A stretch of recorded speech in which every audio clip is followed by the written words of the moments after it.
ब्रेकनंतर पुन्हा एकदा आपलं स्वागत आणि आता एक बातमी आहे ती म्हणजे अंधश्रद्धा निर्मूलन कायदा रद्द करण्यासाठी साधू महंत आक्रमक झालेत। आज दुपारी नाशिकच्या रामकुंडावर साधू महंतांची बैठक होणार असून अंधश्रद्धा निर्मूलन कायदा रद्द करण्याची त्यांची मागणी आहे। कायदा रद्द केला नाही तर तीव्र आंदोलनाचा इशारा साधू महंतांनी दिला आणि त्यामुळे आज दुपारी होणाऱ्या या बैठकीकडे सगळ्यांचंच लक्ष लागलंय। आणि याविषयी आपण सविस्तर अपडेट जाणून घेणार आहोत। आमचे प्रतिनिधी लक्ष्मण घाटोळ आपल्या सोबत आहेत। लक्ष्मण, आपण पाहतोय अंधश्रद्धा निर्मूलन कायदा रद्द करण्यासाठी साधू महंतांनी आज एक बैठक आयोजित केलेली आहे, काय सविस्तर अपडेट्स?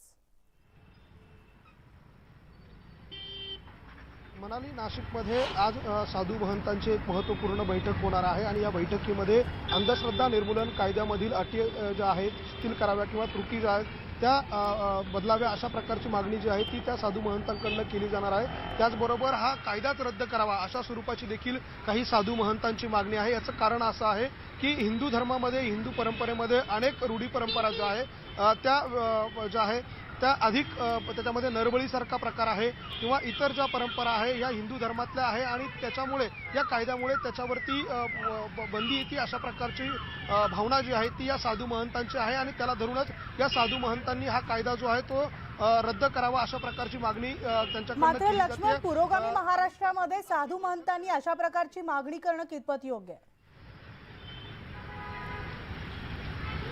खरं तर या सगळ्याला वेगवेगळे अंग आहे। जर अंधश्रद्धा निर्मूलन समितीच्या पदाधिकाऱ्यांची यावरची प्रतिक्रिया बघितली तर त्यांनी असं म्हटलेलं आहे की महाराष्ट्रामध्ये जे काही अंधश्रद्धा निर्मूलन कायद्याच्या अंतर्गत जे काही गुन्हे दाखल झालेले आहेत त्यामध्ये तब्बल 20 गुन्हे जे आहेत ते मुस्लिम लोकांवरती दाखल झालेले आहे, मुस्लिम धर्मातल्या धर्मगुरूंविरोधात दाखल झालेला आहे। मग असं सगळं असताना हिंदू धर्मातलेच साधू महंत अशा प्रकारे या कायद्याला विरोध का करताय असं देखील त्यांनी म्हटलेलं आहे। त्यामुळे आता या सगळ्यावर नेमक्या काय प्रतिक्रिया उमटतायत, बैठकीमध्ये काय निर्णय घेतला जातोय, हे सगळे अपडेट जाणून घेणार आहोत। तुर्तास या सविस्तर माहितीसाठी धन्यवाद।